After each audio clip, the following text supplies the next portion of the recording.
അതുപോലെ തന്നെ അസ്ഹാബുൽ കഹഫ്, ജോർദാന്റെ ഫലസ്തീന്റെ ബോർഡറിലാണ് ആ 7 സ്ലീപ്പേഴ്സിന്റെ കഥ പറഞ്ഞിട്ടുണ്ടല്ലോ. അവർ നമ്മൾ ഇന്നും അവിടെ പോയാൽ അവരുടെ എല്ലുകൾ ചില്ലിൽ സൂക്ഷിച്ചു വെച്ചിട്ടുണ്ട്. ഈ അവിടുത്തെ ഉണ്ടായിരുന്ന രാജാവിന്റെ അടുത്ത് നിന്ന് മാറി നിന്ന് ഈ 7 ആൾക്കാർ ഗുഹയിൽ പോയി നിൽക്കുകയാണ്. അങ്ങനെ ഈ നായി അവർക്ക് കാവലായി നിൽക്കുന്നു. ഇവര് ഉറങ്ങി എണീക്കുമ്പോൾ 300 വർഷം ഉറങ്ങുന്നു അല്ലെ. ആ സ്ഥലം നമുക്ക് ഇന്നും കാണാൻ കഴിയും. അതിന്റെയൊക്കെ അവിടുത്തെ ഒരു ഇത് നമുക്ക് ആ ഒരു സ്ഥലം, ആ ഗുഹയിൽ നമ്മൾ ശ്രദ്ധിച്ചാൽ മുകളിൽ നിന്ന് ആ ഒരു സൂര്യരശ്മി ഇങ്ങനെ ഭൂമിയിലേക്ക് ഇങ്ങനെ വരുന്നൊരു സ്ഥലമുണ്ട്, ഇങ്ങനെ സൂര്യകിരണങ്ങൾ. അത് ഖുർആനിൽ ശരിക്കും പറയുന്നുണ്ട്. ഇവരുടെ ശരീരം എന്താവാതിരിക്കുക, ജീർണിച്ചു പോവാതിരിക്കാൻ വേണ്ടിയിട്ട് ഒരു മനുഷ്യന് സൂര്യപ്രകാശമാണല്ലോ.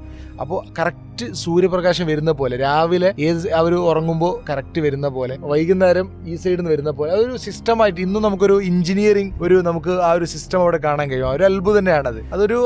അവര് ഒരു ഏകദൈവ വിശ്വാസികളായിരുന്നു, അന്നത്തെ കാലഘട്ടത്തിൽ ജീവിച്ച സ്വാലിഹീങ്ങളായ ആളുകളായിരുന്നു. അല്ല, ആ എല്ല് പ്രിസർവ് ചെയ്യാൻ അവരെന്തെങ്കിലും ചെയ്ത് വെച്ചിരിക്കണോ അവിടെ? അത് അവരുടെ ചില്ലിന്റെ ഉള്ളിൽ സൂക്ഷിച്ചു വെച്ചിരിക്കുകയാണ്. അതേ ഗുഹയുടെ ഉള്ളിൽ അവരുടെ ടോംബ് പോലെ ആ ഒരു സ്ഥലം ഉണ്ട് ഇങ്ങനെ.